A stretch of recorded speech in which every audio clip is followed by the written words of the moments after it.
Baiklah, pada video saya kali ini saya akan memperjelaskan tentang sejarah dan perkembangan pendidikan masa Orde Lama tahun 1959 sampai 1966.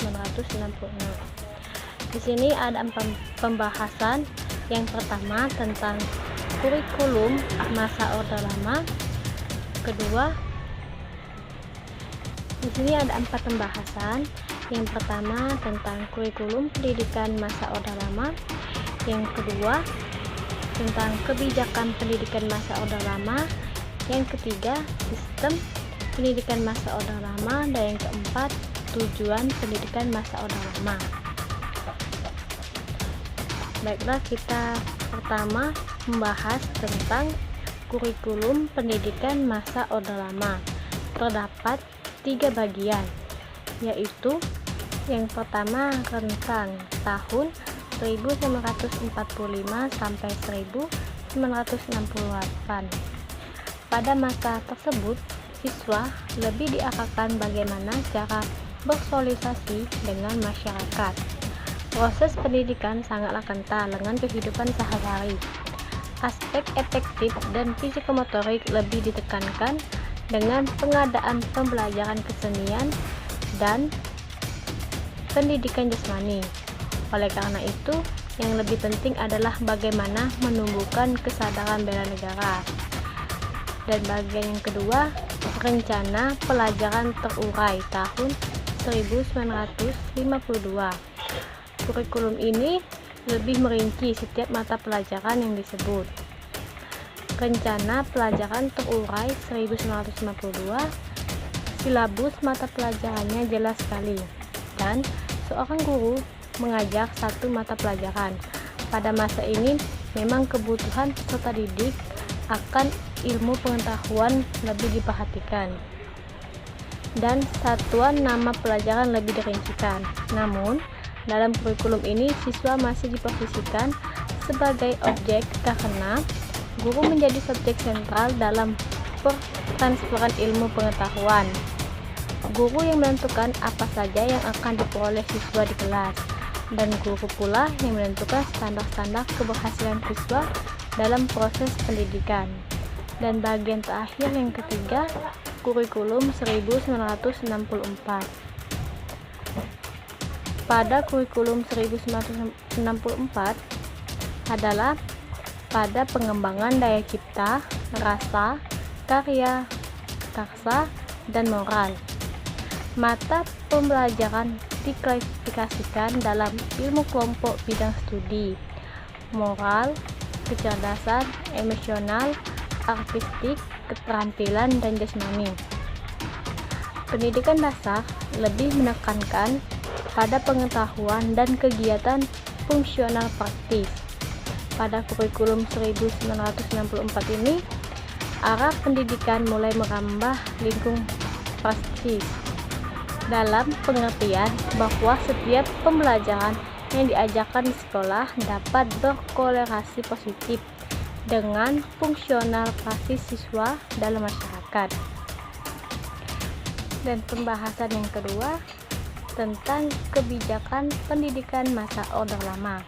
Terdapat 2 bagian, yaitu pertama, kebijakan pendidikan secara umum. Sebagai langkah awal, kebijakan pemerintah dalam menangani masalah pendidikan di Indonesia, dibentuklah Kementerian Pendidikan, Pengajaran, dan Kebudayaan dengan Ki Hajar Dewantara sebagai pemangku jabatan menteri yang pertama. Setelah terbentuknya Kementerian Pendidikan tersebut, maka diadakan berbagai usaha perubahan masa sistem pendidikan di Indonesia serta penyesuaian dengan keadaan yang baru. Dan bagian kedua, kebijakan yang terkait dengan pendidikan Islam dan madrasah. Secara khusus, kebijakan pemerintahan Orde Lama yang memberikan perhatian terhadap pesantren dan madrasah baru diberikan ketika Badan Pekerja Komite Nasional Indonesia Pusat pada tanggal 27 Desember 1945 menyampaikan rekomendasi kepada pemerintah. Salah satu isi rekomendasi tersebut menyebutkan bahwa Madrasah dan pesantren yang ada pada dasarnya merupakan satu alat dan sumber pendidikan dan pencerdasan rakyat jelata yang sudah berakar dan menguat dalam masyarakat Indonesia umumnya. Hendaknya pula mendapatkan perhatian dan bantuan nyata berupa tuntunan dan bantuan material dari pemerintah. Selanjutnya, pembahasan yang ketiga tentang sistem pendidikan masa Orde Lama. Terbagi dua periode. Yang pertama, periode tahun 1945 sampai 1950. Terbagi 8. Yang pertama itu pendidikan rendah. Pendidikan yang terendah di Indonesia sejak awal kemerdekaan yang disebut dengan sekolah rakyat SR. Lama pendidikan semula ini 3 tahun menjadi 6 tahun. Yang kedua, pendidikan guru. Dalam periode ini antara tahun 1945 sampai 1990 dikenal 3 jenis pendidikan guru sebagai SGB, SGC, dan SGA. Yang ketiga, pendidikan umum. Ada 2 jenis pendidikan umum, yaitu sekolah menengah pertama SMP dan sekolah menengah tinggi SMP.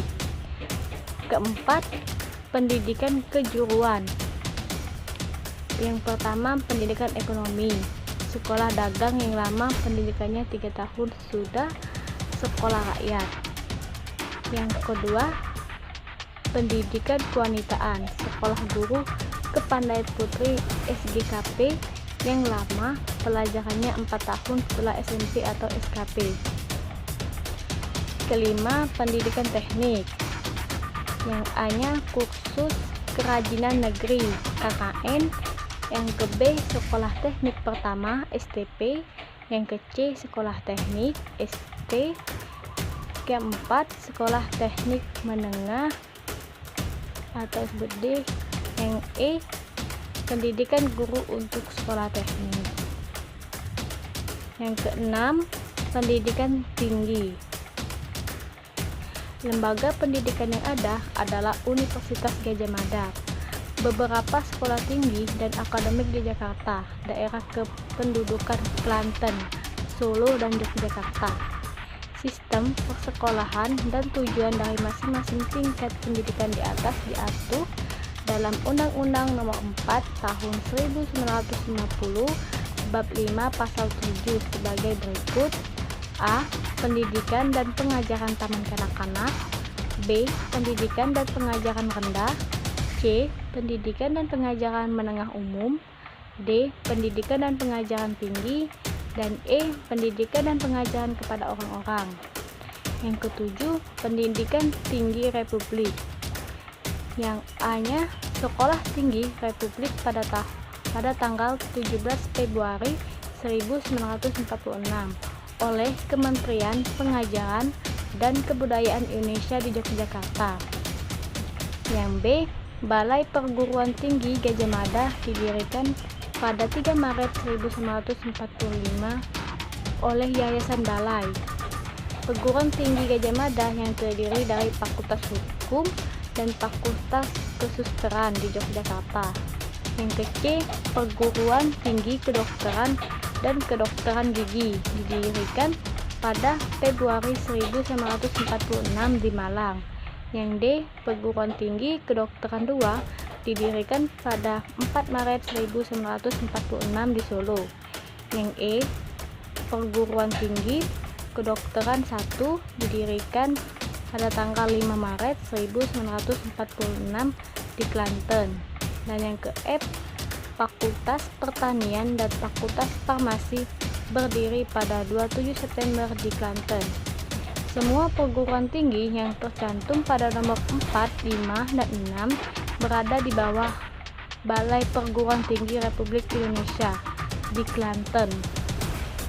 Yang G, Perguruan Tinggi Kedokteran Hewan didirikan pada November tahun 1946 oleh Kementerian Kemakmuran Republik Indonesia di Bogor, namun dilancarkannya oleh aksi agresi militer 1 oleh Belanda pada Juli 1947. Perguruan tinggi tersebut dipindahkan ke Banten, demikian juga perguruan tinggi di Malang.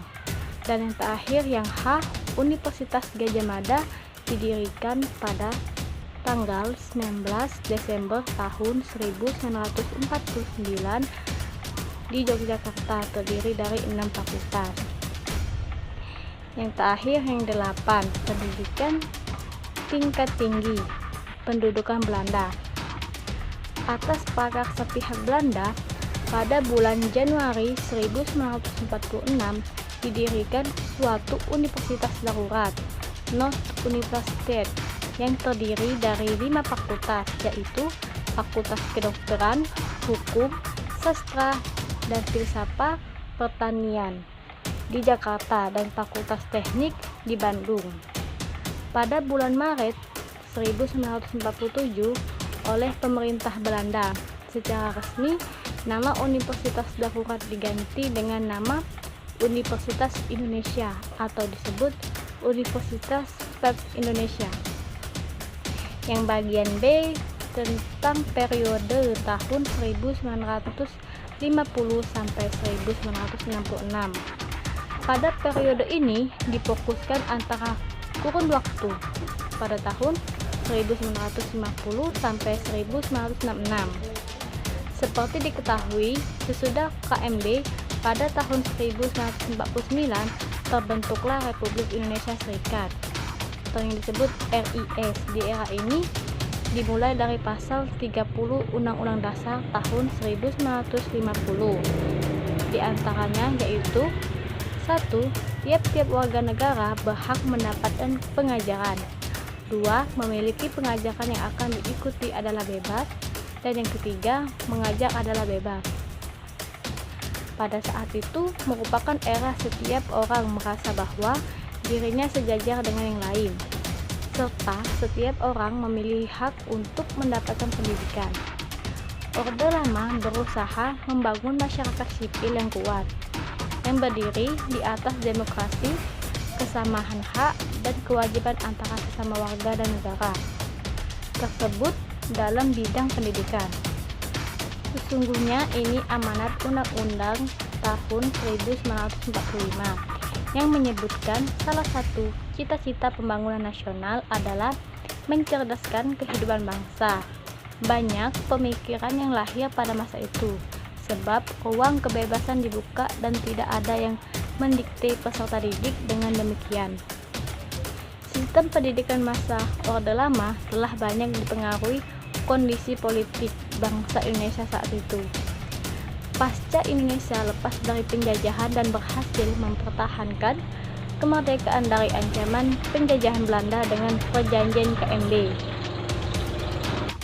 sehingga Indonesia berdasarkan semangat kebangsaan tengah belajar terus-menerus untuk membangun sebuah negara dan belajar untuk berdemokrasi.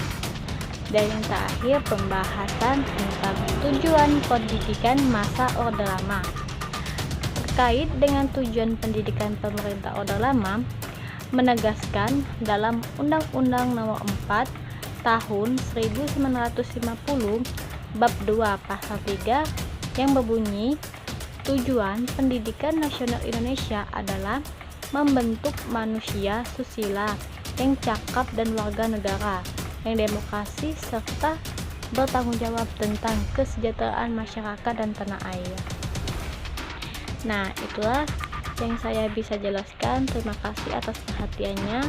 Saya akhiri dengan ucapan wassalamualaikum warahmatullahi wabarakatuh.